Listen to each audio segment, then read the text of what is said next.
Los pájaros son el alma de la tierra, el alma móvil y fugaz. Es cierto que ellos no hacen germinar el viento, en cambio hacen florecer la distancia. Sí, algo los identifica con la tierra, pero al mismo tiempo con el aire. ¿Y por qué no con el mar? Una gaviota, una garuma, un alcatraz o un pato lila son algo más que una raya de luz, flotando como sombras felices sobre la mancha del tiempo. En sus alas de flor, en sus giros hechos a vuelco de corazón, o en la placidez de su vuelo señorial, y satisfecho está el signo de la tierra. 1000 veces me he quedado contemplándolos, con el ansia viva de comprender para qué viven, y solo he podido descubrir la alegría que los alienta, la gracia que los anima, y qué más, las luchas que enloquecen el drama de la existencia. ¿No es acaso el alcatraz un buen padre comprensivo del hambre de sus hermanos menores? Lo he visto siempre dueño de un señorío muy garboso, con su pico de grandes tenazas y su buche de almacén. En cambio, el pato lila es el gimnasta nadador, escurridizo y alegre que domina los secretos del océano interior y que sabe más de las traidoras corrientes del mar entre las rocas que del suave devenir del aire a pleno sol. Y las gaviotas, agresivas, engreídas, peleadoras, que esconden su mala índole bajo la espuma de sus alas blancas. Son como aristócratas que no soportan el contacto de los otros pájaros en la gran bandada a que los somete la vida. Así he visto también el gracioso Martín pescador, a la diestra y escurridiza perdicilla, a la modesta changuita, al juguetón polloyo, en fin, a las simpáticas monjitas coronadas de rojo, al hábil piquero que atraviesa la luz ensartándola en sus picadas certeras. Y todos se juegan la vida entre la ola que revienta y la playa que la recibe. Todos dominan los escondrijos de las rocas, todos llevan en sus pequeñas almas flotantes el mensaje de la tierra. A veces el drama tiñe de roja sangre mortal la superficie del día.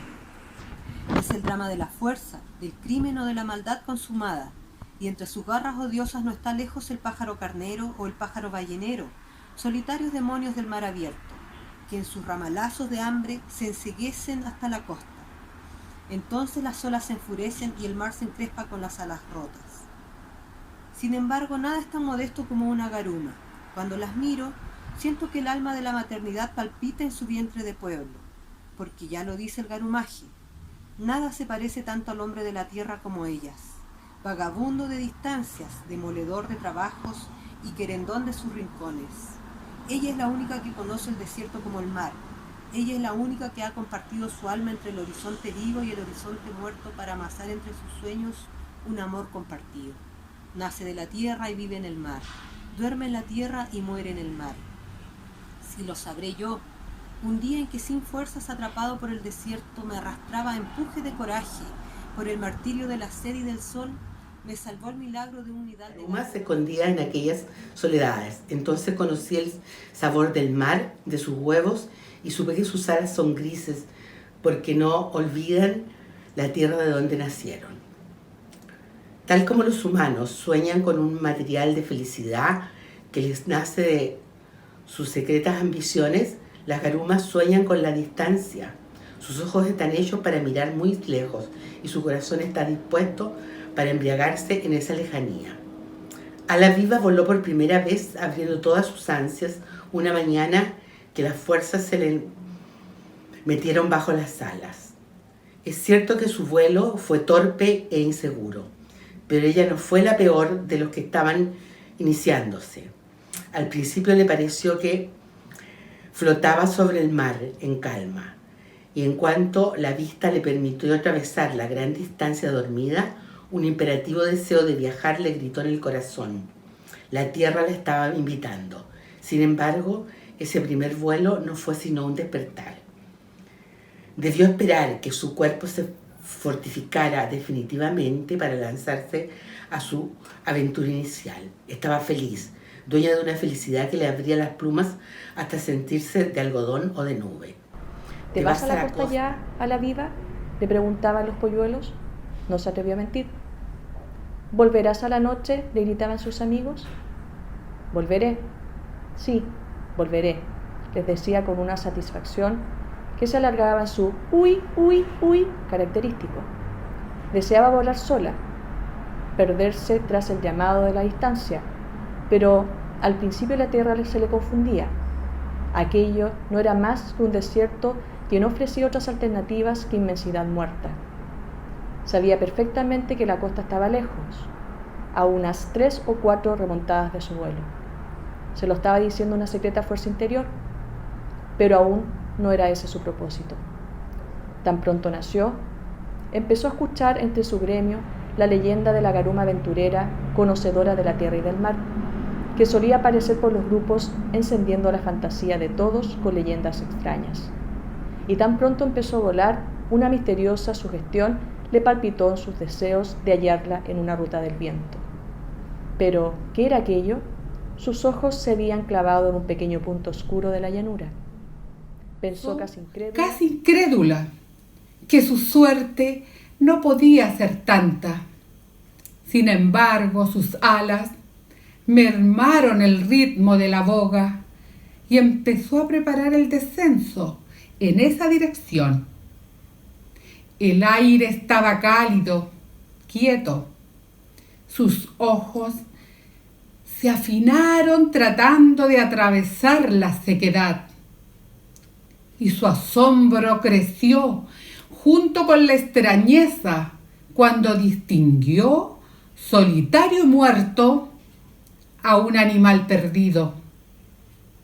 Entonces descendió tan rápido como se lo permitía el aire y vino a posarse exactamente al lado del animal.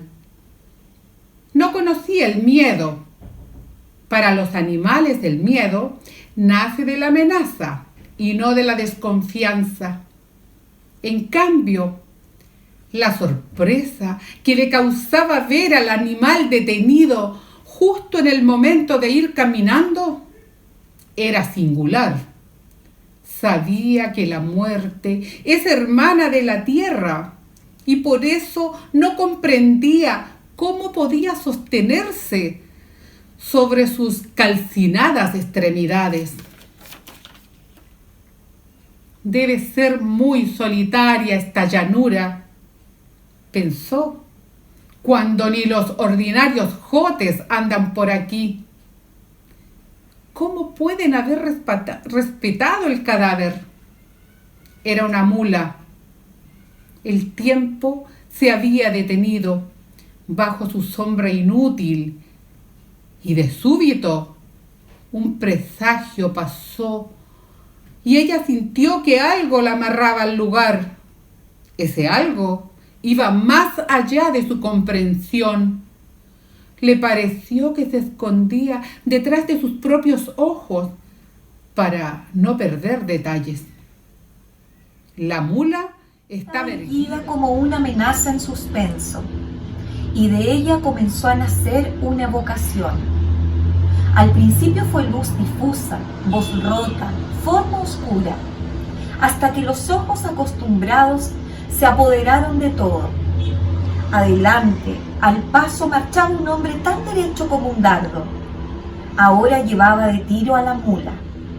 Su arriero, un chango, cabalgaba a otro animal rezagado. Este castigaba rudamente al pobre animal sin poder alcanzar jamás al caminante. Nada más. Al frente, el mismo horizonte seco intentaba abrazar la inmensidad dormida.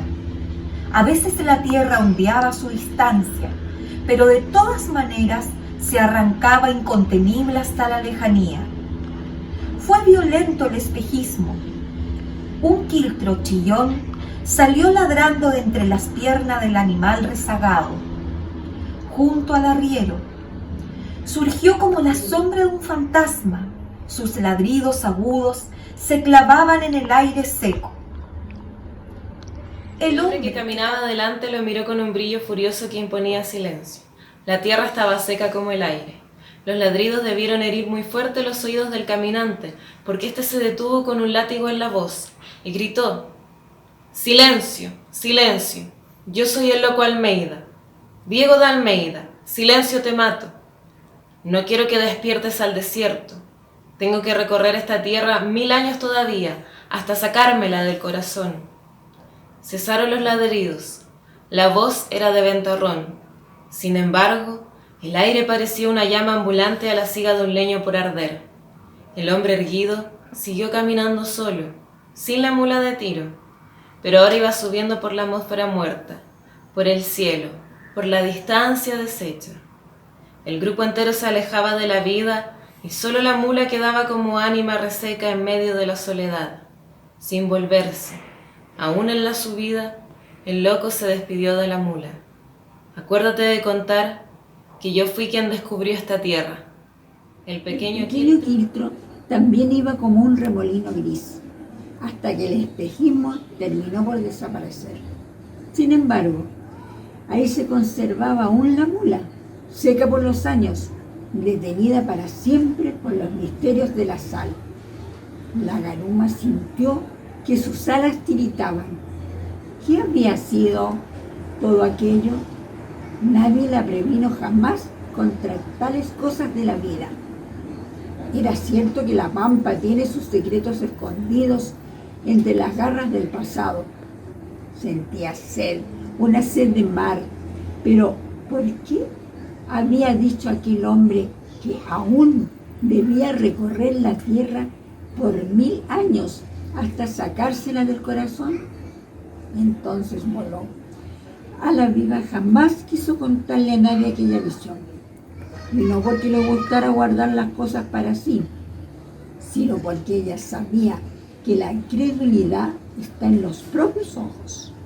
En cambio, la experiencia le sirvió para saber, por una parte, que los pájaros son los únicos que pueden conocer todo el misterio de esta tierra apasionante, y además para respetarla con un leve recelo en el corazón. Cuando a los pocos días se decidió a emprender su primer gran vuelo hasta la costa, los polluelos le decían: ¿Te vas a la viva? Sí, respondía ella. La tierra es nuestra infancia, nos cuenta historias maravillosas, pero nosotros somos del mar. Del mar. Unas alas de alcatraz andaban rayando la mañana, abiertas, livianas, hacía que el cuerpo flotara sobre una corriente con una placidez de abandono. Parecía jugar sobre el vidrio del mar. De súbito, las alas se desplegaron y el cuerpo pesado se precipitó en una voltereta de tirabuzón. El vidrio se quebró en espuma y Alcatraz emergió gozoso con un buche colmado, retorciéndose aún los peces prisioneros. Uno consiguió soltarse y caer. A la viva estaba alerta y se precipitó a su turno. ¿Ya aprendiste?, le gritó una garuma vieja. No supo qué responder, solo sentía que la felicidad es tan ancha como el mar. Síguelo, mira que Alcatraz es amiga de nosotras, le aseguró la voz amiga. Ella flotaba también, pero tenía que aletear. En cambio el Alcatraz podía sostenerse jugando con las alas abiertas. La mañana se revolcaba sobre la extensa playa solitaria, mezclándose con las olas y con el sol. Había oído decir que la costa es más larga que la mañana y eso contribuía a levantar su alegría. Pero otro pájaro tornó a romper la superficie de una caída vertiginosa. Su voz salió sola. ¿Y ese? ¿Quién es? No te entusiasmes, a la viva, porque ese es un piquero. ¿Un piquero? Se puso a observarlo. Era más pequeño que un alcatraz, pero su caída era precisa, certera, mortal. Y pensó con envidia que ella no podría recoger sus alas, hasta ponerlas como la del piquero en la caída. Pero la mancha escurridiza de un cardumen la envalentonó. Los pájaros en ese momento vivían una fiesta de mar y aletazos. La mancha avanzada, torciendo rumbos y quebrando reflejo, hasta que ella también se atrevió. Pero su caída fue tan torpe, que se convirtió en un chapuzón ridículo. No, a la viva, tú no sabes hacer eso, la retuvo la misma voz. ¿Qué intrusas son estas garumas?, alegó un pato negro. Creen que todo es garumaje. La fiesta seguía en las desbandadas del cardumen y ella se bañaba en su premura de hartazgo. No, a la viva, tú no sabes hacer eso, la retuvo la misma voz. ¡Qué intrusas son estas garumas!, alegó un pato negro. Creen que todo es garumaje. La fiesta seguía en las desbandadas del cardumen y ella se bañaba en su premura de hartazgo. Y fue precisamente el hartazgo lo que más tarde la obligó a reposar sobre el mar. Eso sí que era hermoso. Podía jugar con sus flacas piernas metidas en el agua mientras su cuerpo se movía al vaivén de la mar boba. Pero algo la sorprendió. ¿Qué fue aquello? Un pato lila se sumergía y nadaba largo rato bajo el agua. De repente emergía como un pez y tomaba de nuevo su forma de pájaro donde nadie lo esperaba. Hasta se podía jugar a quien adivinaba el sitio de su próxima salida porque se sumergía con tanta facilidad como nadaba. El pato lila era un artista, mucho más hermoso que el pato negro. Desde luego, no come por glotonería, sino por deporte. Es el artista que lucha con el pez en su propio medio. En cambio, el pato negro, si no come, pierde inmediatamente sus facultades de ave voladora y diestra. No se pueden comparar. Pero un picotazo que le hirió el lomo la sacó de sus cavilaciones.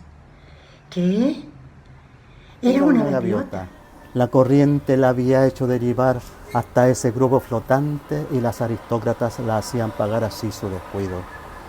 A la viva, ven, no te metas con esa gente que no sabes que nos desprecian. A la viva apenas tuvo tiempo de volar hasta la playa donde sus compañeras grises, y entonces supo cosas que no sospechaba.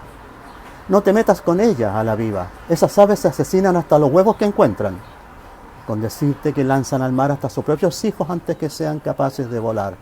Imagínate, esa es la manera que tienen de enseñarles. Sin embargo, a la viva, medrosa y novata, arrinconada en ese remanso de playa, estaba pensando algo más hondo.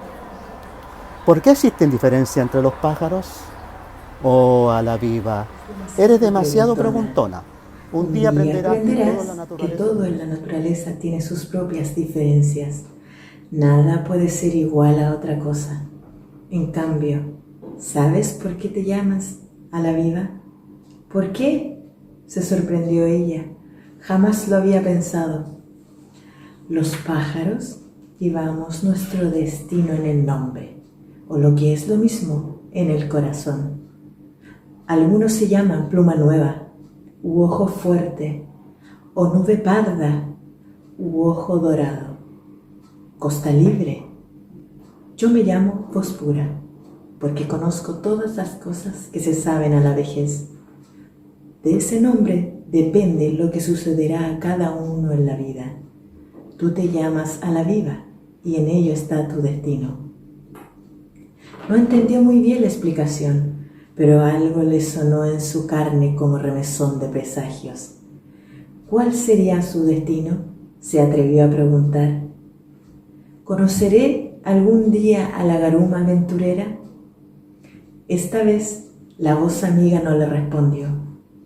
Y cuando ya, al atardecer, remontó los cerros para alcanzar su guarida nocturna en el desierto, su corazón iba pensando: ¿por qué es tan inofensiva la modesta changuita? ¿Y por qué es tan juguetón el Pimpinela? ¿Por qué? ¿Por qué? ¿Por qué existen diferencias entre los pájaros? Su corazón iba pensando: sí, porque algunos pájaros piensan con el corazón. Las noches del desierto se abrazan a la tierra con una profunda intensidad. Las dentelladas del frío recorren la ancha faz ululando en las distancias, y las estrellas próximas, quietas, despiertas, se agigantan para alfilerear la oscuridad con su pupila viva. Son noches cargadas de extrañas sugerencias. A veces golpea el viento con sus alas de sombra, y entonces el frío corta las carnes con látigos mortales. Nunca el ser viviente es más pequeño que en medio de esta profundidad nocturna. A ello se debe que las garumas, para dormir, prefieran escondidos parajes donde una vieja calichera o un arenal guarecido conserven las cenizas del sol que martirizó el día. Nadie podría sorprenderlas en esta mimetizada quietud del sueño. Apenas son disimulados montoncitos de silencio. Es muy temprano, en el primer bostezo del amanecer, cuando ya siente de nuevo el llamado de la playa, y sus alas ágiles, renovadas, emprenden la travesía de la soledad para probar otra vez la orilla con su lluvia de gritos. Pero hasta en las noches, perdidas en su rincón de sueño, Ala Viva pensaba en la garuma aventurera y el corazón se le llenaba de luces. Verdaderamente le habría gustado encontrarse con ella. Quizás esa era la causa de su amor que la llenaba de curiosidad cada tarde, cuando sus alas remontaban la distancia. Fue un solitario cerro el que la trajo un día. Mientras volaba mirándolo, le pareció sentir un llamado desconocido y pensó que sería hermoso dormir allá. El cerro se empinaba sobre su cuerpo fornido hasta unas rocas macizas suspendidas en la cumbre. En esa oportunidad se le ocurrió otra pregunta. ¿Por qué los hombres no van al mar? La tarde perdía paulatinamente su consistencia real y la penumbra contribuía a que la soledad se poblara de una atmósfera densa como el pasado de la tierra. La respuesta no la tuvo hasta la noche, ya en pleno diálogo de soledad y sombras. ¿Quieres saber por qué los hombres no van al mar?, le interrogó una voz cavernosa que parecía venir de una profundidad cargada de experiencia. A esa hora, Ala Viva dormía profundamente y debió despertar sobresaltada ante el ventarrón de la voz. Frente a ella había un hombre de presencia casi inmaterial. Sintió miedo ante esa presencia y el hombre pareció comprenderlo porque se apresuró a declarar: «No te asustes, Ala Viva, yo no soy más que una voz». Luego repitió: «¿Quieres saber por qué los hombres no van al mar?». Ella sintió desesperanzándose del miedo. La cara del hombre se arrugaba y se estiraba con la misma facilidad. La noche contribuía a que su figura se agigantara entre las sombras. La razón es muy sencilla, Ala Viva. Ello sucede porque el hombre tiene raíces, ¿lo sabías? Y la única parte donde se afirman las raíces de los hombres es en la tierra. Además, las raíces de los hombres se nutren de ambición, una terrible ambición, Ala Viva, y todo eso lo absorben de la tierra. Ala Viva tampoco comprendió muy bien lo que decía esa voz, porque no entendía el significado de la palabra ambición. En cambio, empezó a comprender por qué los hombres no pueden volar. Y era lógico, puesto que si tienen raíces, esas amarras no les pueden permitir el vuelo. Pero de nuevo la voz estremeció la noche. ¿Sabes dónde estás, Ala Viva? ¿Sabes qué tierra es esta? A la Viva negó con un gesto. Ya no tenía miedo. Incluso le parecía muy natural que la tierra le confiara sus secretos. Esta es la vieja mina de Caracoles, la más vieja mina de la región y la más rica. ¿Y tú quién eres entonces?, se atrevió a intervenir. Ah, yo soy el fantasma de Caracoles. Los hombres creen que el fantasma tiene la misión de ahuyentar, y no es así. A mí, por ejemplo, me corresponde cuidar. ¿Tú tienes que cuidar la riqueza de esta mina? En cierto modo, sí, aunque la riqueza mineral se agotó hace tiempo, la agotaron los hombres. Yo cuido la tradición, cuido el recuerdo de todo ese esfuerzo que se desplegó aquí. Cuido la vida pasada de una época. Pero eso no le interesa a los hombres, porque ellos tienen ojos solo para mirar sus conveniencias y no la belleza de las cosas. Por eso, cuando algún intruso vuelve a merodear por aquí, desato esta voz de viento para que no despierte el corazón de la tierra. A la Viva escuchaba con una atención que le nacía desde el silencio. Quiso contarle lo que ella había visto en el primer vuelo, cuando el espejismo del loco Almeida le asombró los ojos. Pero la voz narraba con el entusiasmo de estar revolviendo el tiempo. Caracoles fue un rico mineral de plata hace muchos años. Aquí hirvió el desierto con una fiebre de codicias que empujaba a los hombres a matarse y a robar. ¿Ves el cerro? Todo ese enorme cerro se pobló de aventureros que venían con el arma en la mano y la tentación en los ojos. A ninguno le importaba morir de sed o de cansancio. Solo les interesaba el mineral. Entonces improvisaron viviendas, rompieron caminos y abrieron la tierra. Así se pobló el norte. ¿Comprendes ahora por qué a los nortinos nos muerde un alma aventurera? A la Viva procuraba imaginar todo aquello. La sombra del cerro agrandaba su maciza opulencia pétrea y era como otro fantasma cuidando su historia. Esta tierra fue muy rica, la Viva. No puedes imaginártelo, continuó el fantasma. La gente vivía constantemente en una orgía de licor y entusiasmo. Imagínate que un día unos hombres iban a enterrar a uno de sus muertos. Lo hacían lejos del cerro para no profanar el metal. Y lo hacían bastante lejos, puesto que no había cementerios. Pero tanto caminaron que llegaron a emborracharse y decidieron enterrarlo en el primer reparo que encontraron. Ocurrencia de hacerlo, porque el hoyo que abrieron fue otra bocamina riquísima la Viva, que despertó la furia ebria de todos.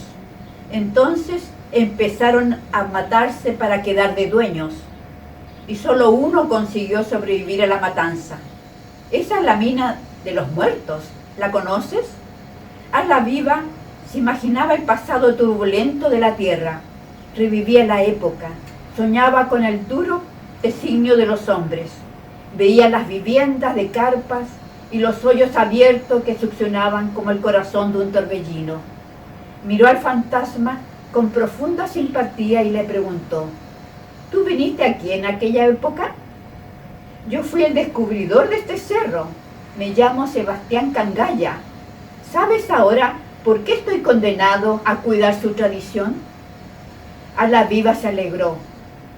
Entonces, tú debes conocer a la garuma aventurera. Tú eres el hombre más famoso de esta tradición. Pero la voz no respondió. Había llegado la hora del silencio de los cerros y sus alpargatas nocturnas se empezaban a deshacer. Su figura se fue perdiendo paulatinamente, hasta hacer la misma cosa con el macizo cuerpo de la tierra. La noche estaba cargada de embrujo. Pero la voz no respondió. Había llegado la hora del silencio de los cerros, y sus alpargatas nocturnas se empezaban a deshacer. Su figura se fue perdiendo paulatinamente hasta hacer misma cosa con el macizo cuerpo de la tierra. La noche estaba cargada de embrujos. La vida del mar tiene sus propios dramas. profundos dramas como sus abismos o sus horizontes. A veces, las corrientes empujan a los cardúmenes hacia otras zonas y los pájaros costinos sienten sus alas inútiles y su cuerpo vacío. ¿Te fijas en ese bote de pescadores que se aburre en la ensenada? Por eso hoy no tenemos olor a peces, sentenció la changuita. Los hombres siempre buscan donde las cosas no están. Son los seres más tontos de esta tierra. Pero Ala Viva estaba preocupada de otra escena. Una gaviota había conseguido fijar una pequeña pesca y se remontaba para comérsela a su gusto. De pronto apareció un pájaro pirata y empezó a picotearla por la cola. Fue un momento, casi lo que dura una remontada, pero la gaviota, agresiva y egoísta, soltó la presa para castigar al pájaro pirata. Ala Viva se reía, porque este último se lanzó a la superficie y se tragó la presa de la gaviota. Esa es la forma en la que ellos comen y le causaba una gracia escandalosa. Sin embargo, el día corría con una lentitud de hambre y espera. Un pájaro carnero revoloteaba muy alto y esto era el peor síntoma del caso. Un cormorán dijo: me voy a otras playas. Adiós. Ustedes tienen que sufrir porque no se atreven a volar grandes distancias. Yo no. Yo puedo emigrar. El cormorán estaba cerca de Ala Viva. ¿De dónde eres tú?, lo interrogó con curiosidad. Ah, yo vengo de unas costas lejanas que están muy al norte. Allá hay sol siempre. Un lindo sol. Tú no conoces aquello. Pero a veces sentimos una fuerza superior que nos anima el deseo de viajar. Tampoco conoces tú esa fuerza. Y por eso nos lanzamos a estas tierras y aún seguimos al sur. Nosotros somos aves viajeras. Somos distinguidas viajeras. Me voy. Me voy. Su vuelo fue rápido, amplio, remontando con facilidad el aire tibio. Ala Viva la miraba con un dejo de admiración. Se preguntaba hacia dónde podría continuar ahora y se sentía que le habría gustado remontarse para seguir igualmente un rumbo desconocido. También amaba a su tierra, esa tierra que era la suya. No te dejes impresionar, Ala Viva, la advirtió la changuita. El cormorán no es más que un pájaro guanay. Vale por lo que hace y no por lo que dice. Nunca es tan libre como nosotras. Pero en el cielo había empezado el drama del hambre. Un pájaro ballenero rondaba solitario y poderoso mundo arriba, dispuesto a saciar su ley asesina. Venía decidido a comer peces o lo que fuera. Su cuerpo enorme, pesado, se sustentaba con una prepotencia que dejaba una estela fría. De súbito se lanzó oportuno y feroz sobre un acantilado.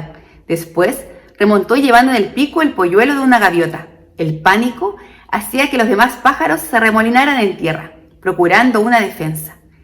El día se había teñido de gritos asustados y de vertiginosas incertidumbres. «¡Métete entre las rocas, Ala Viva! ¡Desgracia! Esa playa era amplia como una caricia, y las escasas rocas de un extremo estaban apretadas de pájaro, pero con un impulso la hizo mantenerse al impacto de la ola que reventaba. Después, el pájaro ballenero dio de bruces con el pájaro carnero. Todos sintieron un repentino alivio de la sangre helada. Ahora comenzaba el drama mortal del aire, un drama largo, inevitable, de cuchilladas certeras, mientras las alas buscaban las posiciones ventajosas. A veces un drama de horas, que solía terminar con una muerte y una agonía. Ya podían sentirse seguras de nuevo, aunque el corazón les siguiera avisando sus presagios funestos. Era el hambre, era la lucha por vivir, era el mar. Esas noches, ellas, las garumas, no se iban a su refugio de pampas abiertas, lejos, en pleno viento de la soledad. La hambruna les debilitaba el imperativo de aquellas distancias, y en cambio las obligaba a morar por las cercanías de las grandes oficinas salitreras. Eran noches diferentes a las otras, porque la necesidad las inducía a revolver desperdicios y a rebuscar basurales. Es cierto, no dejaba de morderles el corazón un sentimiento de repugnancia o de amargura, pero quien haya conocido alguna vez la miseria sabrá que el hambre es un amo sin réplica. Ala Viva se sentía vacía, inútil, dueña de una voluntad incierta. Las luces de la oficina brillaban como agujas clavadas en el manto de las sombras. Un jadeo sofocado y monótono marcaba el pulso de la faena, y una ola de tierra seca, áspera, asfixiante, aplastaba la soñolienta rutina del trabajo. Esto lo hizo recordar el viejo fantasma de Caracoles y a su vez al primer espejismo del loco Almeida. Qué extraño le resultaba comprender, a pesar del hambre, el esfuerzo que los hombres debían desarrollar para vivir. La diferencia consistía en que allá había visto el pasado y ahora estaba mirando el presente. Sin embargo, el sudor, la tierra, la pena de trabajar, todo era lo mismo que antaño. Sintió que una repentina decisión había caído sobre sus alas. ¿No deseaba ella conocer a la garuma aventurera? ¿No se llamaba Ala Viva precisamente porque su destino le indicaba una larga ruta sobre el aire para mirar todo lo que quisiera? Pues entonces se iría lejos, quizás por la misma ruta del cormorán, o tal vez por otra diferente, pero se iría muy lejos de esta tierra donde la vida significaba una lucha tan amarga. Y siguió, largo rato mirando hacia la población que hacía esfuerzos por mantenerse despierta, al compás de unas máquinas que martillaban fierros. Me voy muy lejos», gritaba feliz a la mañana siguiente. «¿Y a dónde te vas, Ala Viva?». La mañana rodaba sobre una mar boba, deshaciéndose en astillas de sol. Me voy muy lejos». Una garuma se le acercó. Era un cansado animal aporreado por la experiencia. Una vez yo también me fui, le dijo con una sentenciosa voz de recuerdos. Me aburrió esta tierra y me fui. No me arrepiento porque me tocó conocer a un hombre extraño. Conocí a un ser solitario que vivía desierto adentro, a la orilla de la línea del tren. Yo no me iré al desierto, la interrumpió Ala Viva. ¿No te interesa conocer mi caso? Yo quiero conocer a la garuma aventurera. Me voy lejos. Pero el tiempo tiene sus propias traiciones y la vida tiene sus propias veleidades. ¿Qué sabía ella de estas cosas? Esa tarde, cuando cumplió el rito de elevarse y elevarse hasta ganar la línea lejana del desierto, sintió su cuerpo extraño, grávido, maduro. Le costaba volar y aún debía remontarse mucho para ganar la línea del deslizamiento hasta el lugar del sueño. Porque así viajan las garumas. Se remontan hasta alturas invisibles y desde ahí declinan en una extensa caída hasta el lugar que desean. ¿Por qué sentía esa pesadez bajo sus alas, ella, precisamente, Ala Viva? ¿Cuándo te vas, Ala Viva? Le preguntó una compañera. La pregunta le pareció risa, grito, burla. No puedo volar. Me cuesta mucho remontar distancias. Efectivamente, la otra garuma se rió. ¿Por qué te ríes, compañera? Vas a ser madre, Ala Viva. Ahora te toca acomodar tus huevos. ¿Acaso no sabes que el placer tiene sus venganzas? Aleteaba para remontarse y sus gritos eran cuchillazos hundidos en el aire puro, liviano. Pero ella no sabía de esas cosas que ahora le empezaban a suceder. ¿El placer tiene sus venganzas? Entonces, desde muy arriba miró la tierra. El desierto se cobijaba entre sus dunas pardas. Huía sobre su dormida cara terrosa. Se refrescaba del agobio del día. ¿El placer tiene sus venganzas? Era cierto. Ella había amado al desierto con una intensidad que nunca pudo disimular. Allá se encontró con el espejismo del loco Almeida. La visión creció como una imagen renovada. Allá durmió junto al fantasma de Caracoles. La visión se le despertó en el corazón. Allá había visto a los hombres sudar su agonía de esfuerzo. La sangre le palpitó en el recuerdo. Todo eso era suyo, era su placer. Y comprendió. Ahora tenía que entregarle los huevos a la tierra para que ella los cuidara. Era la tierra culpable de que no pudiera ir. ¿Cuándo te vas a la viva? No podía responder. Intentaba volar hasta la línea del deslizamiento. Pero dime, ¿cuándo te vas a la viva?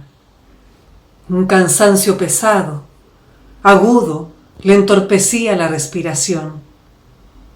¿Te has vuelto terca? ¿Por qué no quieres responder?